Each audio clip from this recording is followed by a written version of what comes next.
You have two choices in life. You can dissolve into the mainstream, or you can be distinct.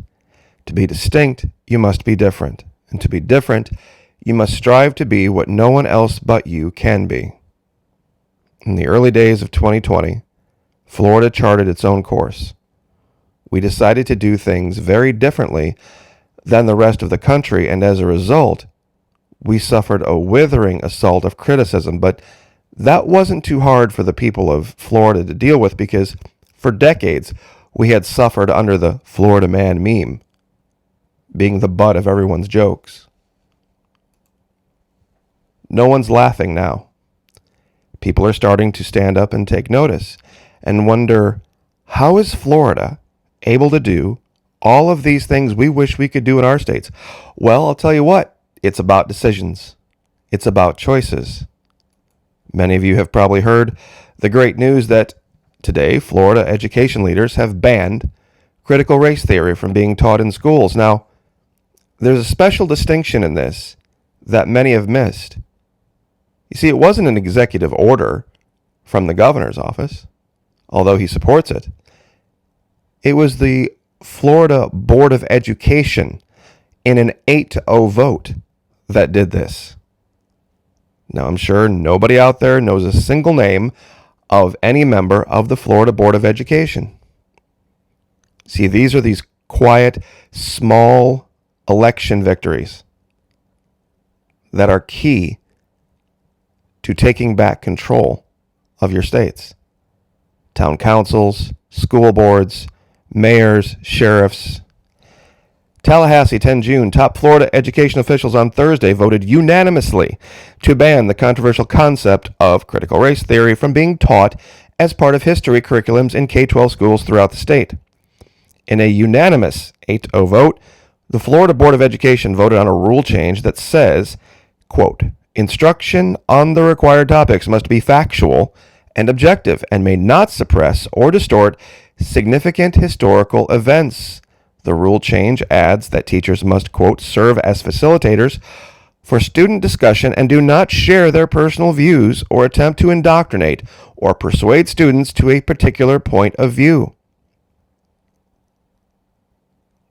The governor said, the woke class wants to teach kids to hate each other rather than teaching them how to read, but we will not let them bring nonsense ideology into Florida schools. As the governor of Florida, I love this state, I love my country. I find it unthinkable that there are other people in positions of leadership in the federal government who believe that we should teach kids to hate our country. We will not stand for it here in Florida. I am proud that we are taking action today to ensure our state continues to have the greatest educational system in the nation. And we do. Now, this is the part where I'm probably going to maybe anger a few people. If you aren't doing this in your state, that's your fault. We did the hard work behind the scenes to make things like this happen. The reason I chose the picture of the governor and his wife is because she was instrumental in making this happen. And many other things that are going to be rolled out in the coming days. It's the small, tiny, quiet work of civics that won't make CNN headlines. It's not going to get you a bunch of likes and shares and retweets. But it's the hard work that needs to be done behind the scenes that makes things like this possible. And everything else that Florida has done has only been made possible by hard work done behind the scenes with no accolades. All of the lives that I've done where the governor was signing this piece of legislation and that piece of legislation, he wasn't signing executive orders. He was signing legislation that had been put together by our lawmakers, meaning the will of the people. That's why you don't see it covered. Now, here's the hilarity of the federal government trying to push critical race theory. Representative Byron Donalds from Florida expressed frustration Thursday at being prevented from entering the Congressional Black Caucus without a clear indication why. It's very simple. They came out and said it's because he's a Republican. He can't be a member of the Congressional Black Caucus in Washington, D.C., because he's a Republican. But we're the ones discriminating? Really?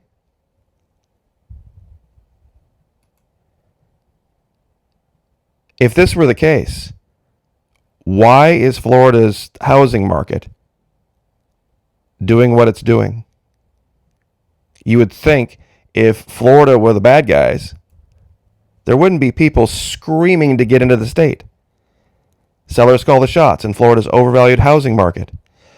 Homes across Florida are selling for more than 17% above their long-term pricing trend, with the degree of overpricing a particular concern in the Tampa Bay metropolitan area. Now, this article I'll give you a link to and you can read the details, but some Tampa Bay properties are fetching 26% premium. In some areas, it's far higher. See, the reality is this: the door is closing. We're not going to need a wall. We're going to price the Johnny-come-latelys out of the market. And if you're not here within a certain time frame, you're not going to be able to come here. Because the reality of the housing market is this: you will pay a premium above assessed market value, somewhere between 10 and 30%. You will waive all contingencies. You will pay all closing costs. And you will still have to get in a bidding war. That's the reality of what's happening in Florida. On the ground. That can't be denied. That cannot be debunked. And it's making the liberals in D.C. and on the West Coast and in New York scratch their heads. How can this be? How did they get it so right when it was supposed to be a giant catastrophe? We are the promised land.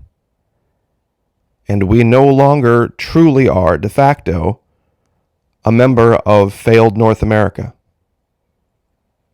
The former failed states of America, we're starting to refer it to. And we're starting to refer to our state as the new free republic of Florida. And if that makes people upset, that makes people upset, but it's the reality. And we're going to be distinct. And we're going to go our own way. And if critical race theory is something that you value and you want taught to your kids, by all means, move to California, move to Oregon, move to Washington, move to Michigan, move to New York. No one's stopping you. California's got beaches. California's got warm weather. And if you decide to sell your property here, you're going to get a huge premium for it. So it's a win-win, right?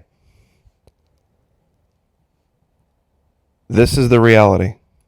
We all have two choices. But don't forget, when you refuse to make right choices, you have already chosen to live the wrong way. Indecision is a decision to live wrongly. So understand, the door is closing and it's closing for a reason. And you can agree with what we've done or you cannot agree with what we've done, but it is what we have done. It's not what Governor DeSantis has done. It's what our legislature has done, our Senate has done. Our courts have ruled to be constitutional. School boards, our Board of Education, from the Keys to the Georgia border, from the Panhandle, all the way over to the port in Jacksonville and everywhere in between. We are speaking loudly about the future we want for Florida. And no one can now deny that it is the will of the people of the state of Florida. Governor DeSantis is a result. He is an effect, not a cause. Let me say this again. Governor DeSantis is an effect, not a cause. He's the result of many, many years of hard work behind the scenes to stand up leaders who elect other leaders, who elect other groups, that then resulted in Governor DeSantis. God bless him. God bless his wife. God bless his family. We appreciate everything he's done. But he's just the guy holding the pen, signing his name to the will of the people of the state of Florida. God bless, like, share, subscribe, and we will see you next time.